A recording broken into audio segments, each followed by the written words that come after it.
Welcome back to the Changing the Narrative podcast, guys. I'm your co-host, Dr. Gabriel Warren, along with Carl Benson. And today we have a very special guest, Dr. Brandon Spradley. And we'll let you tell a little bit more about yourself, Brandon. But before we do that, thanks for being a part of the show. I'm always excited to have discussions with new men who are making impacts in their communities. So welcome. Thank you. I appreciate it. Thank you guys for inviting me. All right. So we always like to start the show by just kind of giving the listeners an opportunity to learn a little bit more about our guests. So can you start by just sharing with the listeners kind of who you are, what you do, maybe a little bit about your background? Well, my name is Brandon Spradley. If you want to say Dr. Brandon Spradley, I'm fine with it. So I'm in Mobile, Alabama currently. That's where I grew up. I'm a former track and field athlete, and so I've been running track ever since I was the age of 5 or 6, and was fortunate enough to get a scholarship at the University of Alabama. Ran there for 4 years, and after graduation, man, I found a great opportunity at a university that a lot of people don't know about. It's in Daphne, Alabama, called the United States Sports Academy. And so we're a university that focuses specifically on sport education. And I've been there for about 12 years now. Started off as a doctoral teaching assistant in our doctoral program, working there part-time.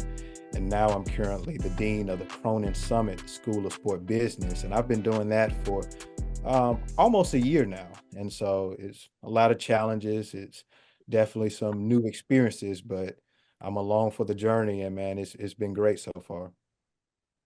Awesome. Right on. Can you sort of just I'm getting to know you like most of the other listeners will be as well, but can you give us a little bit of a just a synopsis of how you what motivates you, like what sort of gets you up in the morning, what keeps you going, just as you get through the grind of every day.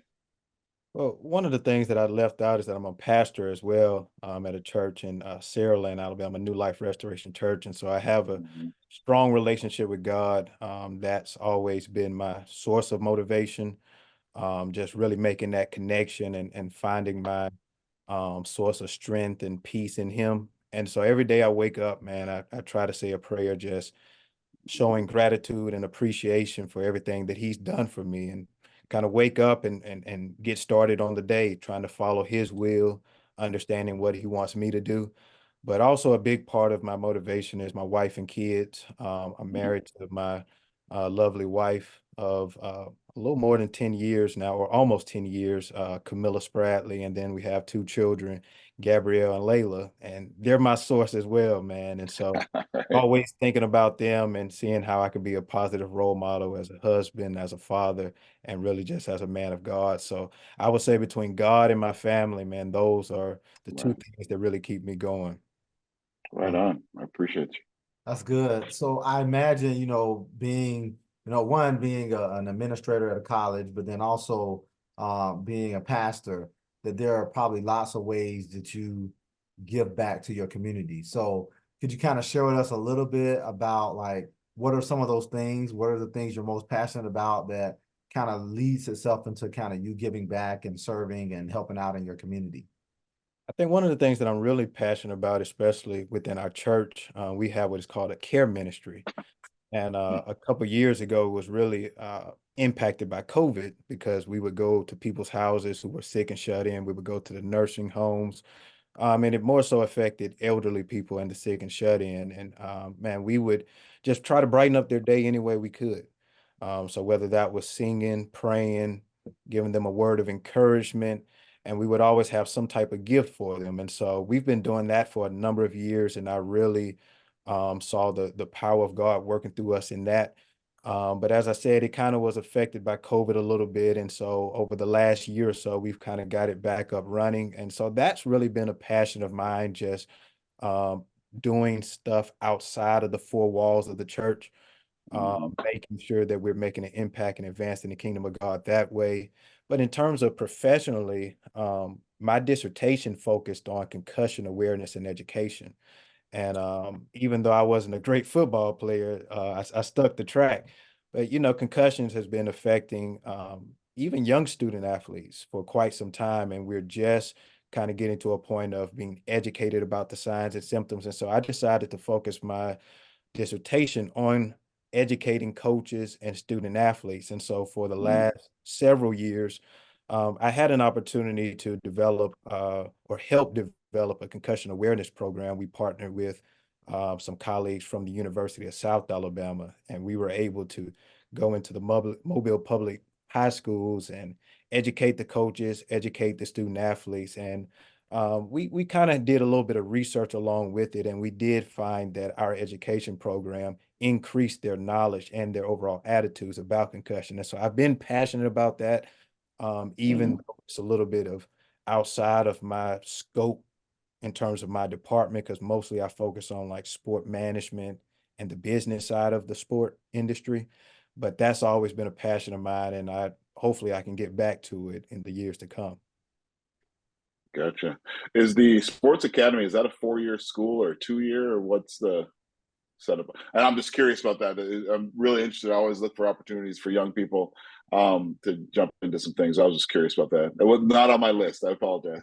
Now that's actually a really good question Uh, because we were just an upper division program, and mhm. so within the past couple of years, I think the last 2, 3 years, we got accredited to be a 4-year program. So right now we are a 4-year program at the undergraduate level, and then we do have Hmm. master's and doctoral programs as well. And again, we focus as of now only on sport education. And so that's sport management, sport coaching, exercise science, strength and conditioning, sport studies, and then our doctoral program, which I was able to do a little over 10 years ago.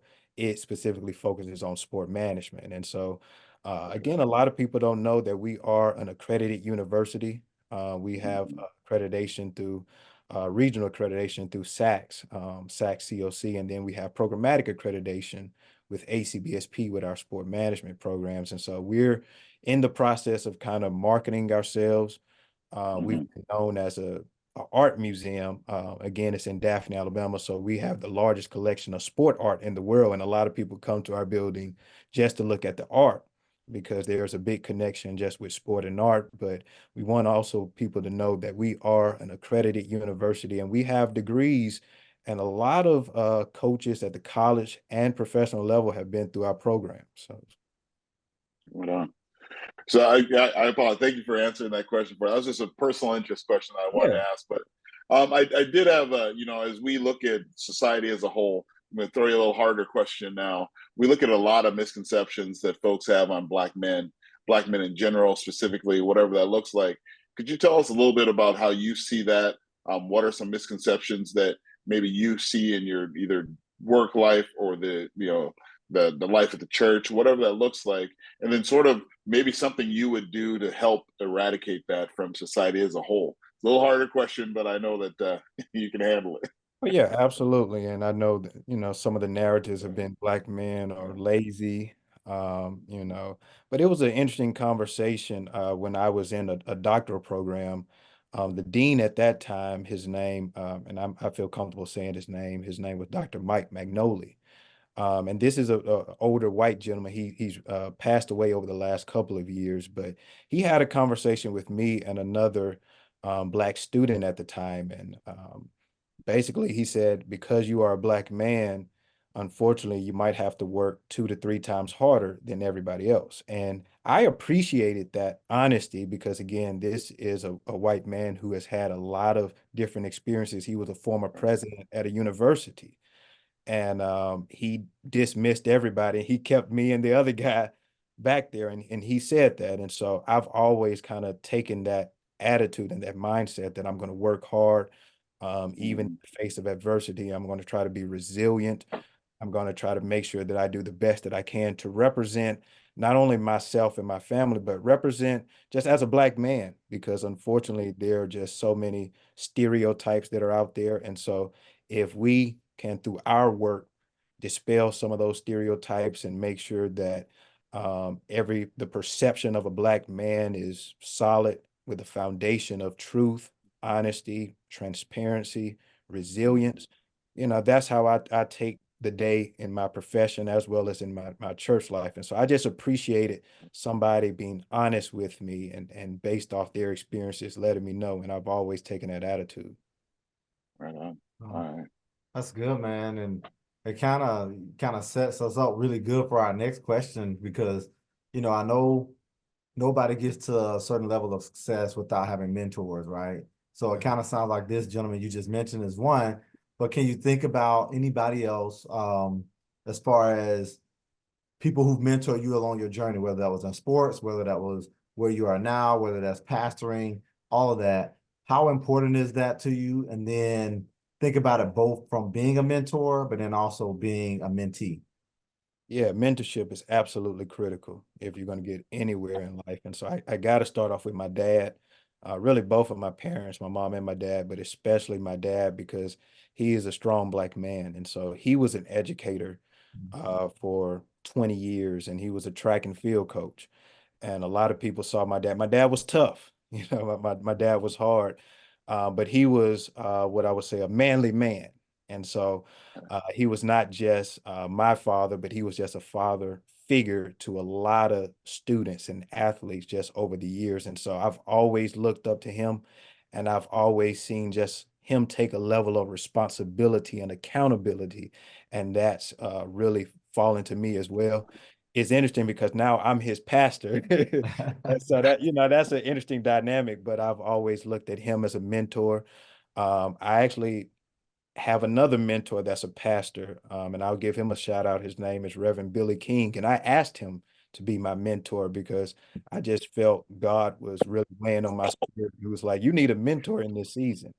And so, literally, right after God told me that, I called them up and I was like, "Will you be my mentor?" And I think that that's so important for young men to actually take the initiative and ask somebody who has some level of experience to be their mentor, especially if you want to have success in any profession that you're looking at, whether it's education, whether it's ministry, the community, whatever you're doing, even being an athlete, always finding a mentor. And now, so I'm 35 right now, so I'm at the point where I see the need of having a mentor, but I'm also at the age where I can share a little bit of advice and wisdom as well.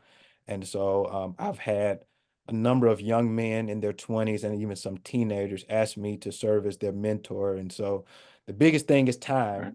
Right. But if I say yes, that means I'm committing to making sure that I'm available for them, whether that's through text message, through call, meeting them in person and praying for them. And so mentorship is absolutely critical because if I can save somebody from making the same mistakes that I've made over the years, and that saves them some time and some energy, that is absolutely wonderful for them in their journey. So yeah, that's a great Very question. cool. Very cool. Very cool. You mentioned it briefly, but you talked a little bit about success and possibly how mentorship can help toward success. How do you define success when you know that a lot of young kids these days it's all about money or followers or likes is success? But how do you see it, and how do you define success in your opinion?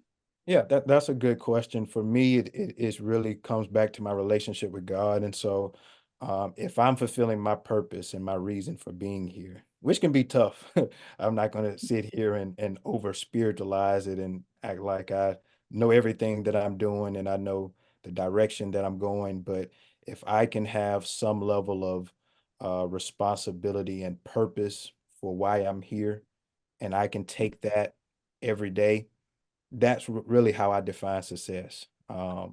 Understanding the will of God and actually going about doing it. Now, I do encourage young men to, based on their profession, hey, pursue a education if that's what you want to do, whether it's a trade, continue to learn, continue to grow, continue to mature, and be the person that God is telling you to be.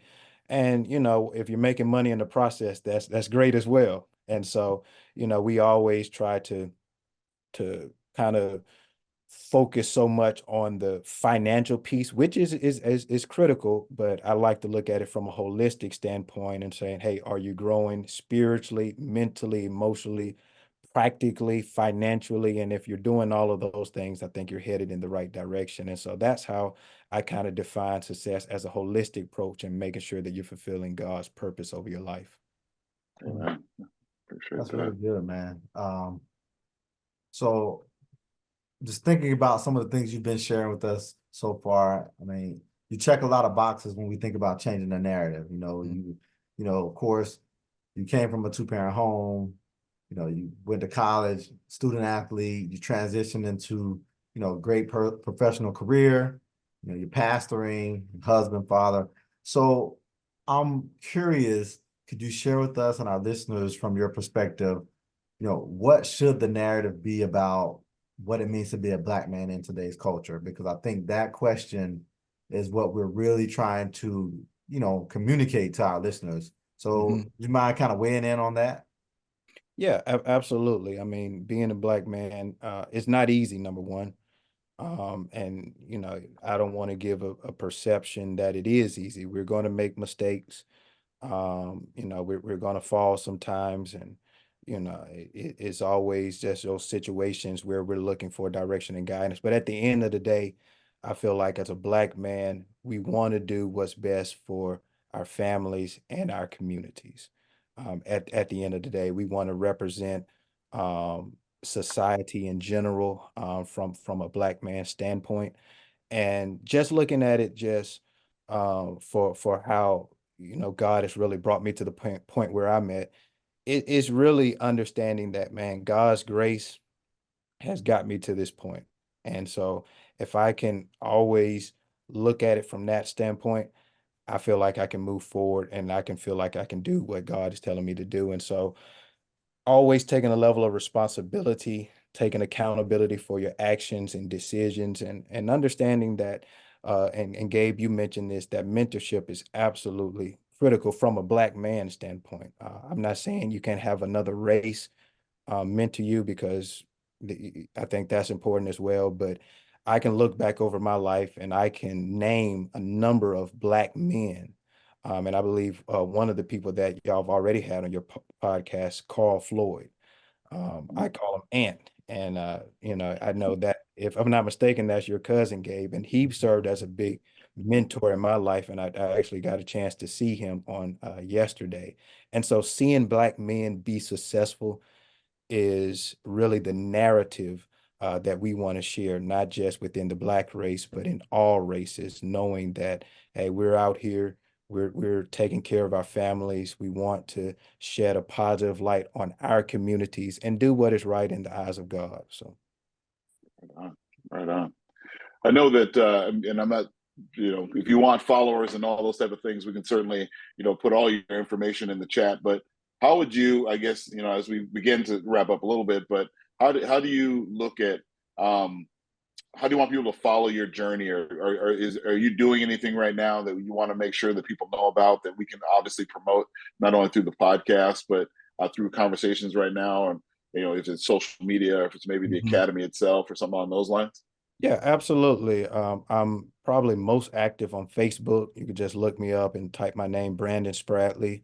I'm also on the professional level on LinkedIn as well, Dr. Brandon Spradley. Every once in a while, I'll dabble in Instagram, and that's at Dr. Brandon Spradley. And so I'm trying to be more active because I understand the power of social media, and really just sharing a positive message, whether that's more of a spiritual encouragement or just sharing my journey.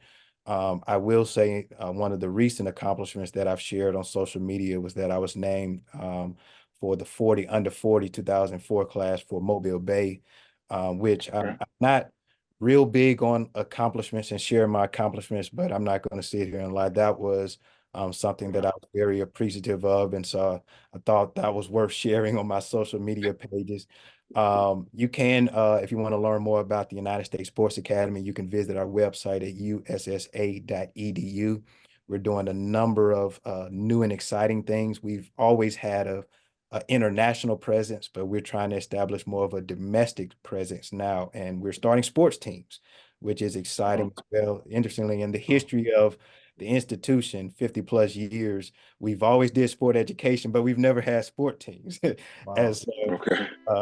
and that's I could go deep into that, and that'll take a little bit of time to do. We started with a men's soccer team, and then next fall, we're starting 5 more sports, and one of those sports is track and field. And so hopefully I can help the track and field coach out with a little bit of my knowledge and expertise. And so again, that is ussa.edu. If somebody wants to personally email me, on my work email. That's bspradley@ussa.edu.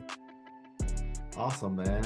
Well, I mean, I knew this was going to be a very impactful conversation, man. And, you know, that's one of the joys of trying to do this podcast and trying to really, you know, change the narrative, is that we get to talk to so many different men who are making so many different impacts. You know, like the thing that I think is unique is, you know, we've been interviewing people now for a couple of weeks, and you know, it's amazing how many different boxes Black men check. You know, it's not just one thing. It's like we're husbands, we're fathers, we're business owners, we're higher ed administrators, we're pastors, we're doing all of these things.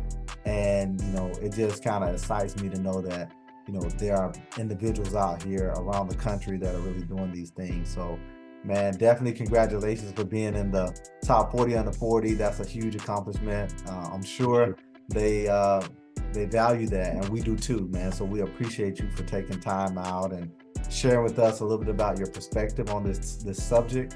And you know, we're looking forward to all the things you're going to do in the future, man. So thanks for being a part of the podcast. I appreciate it, and thank you, Gabe. Thank you, Carl, for inviting me. I had a wonderful time, and y'all keep up the great work. This podcast is absolutely necessary to change the narratives, and so I just appreciate the opportunity of getting a chance to chat it up with you guys. Appreciate you. Yeah, thank you.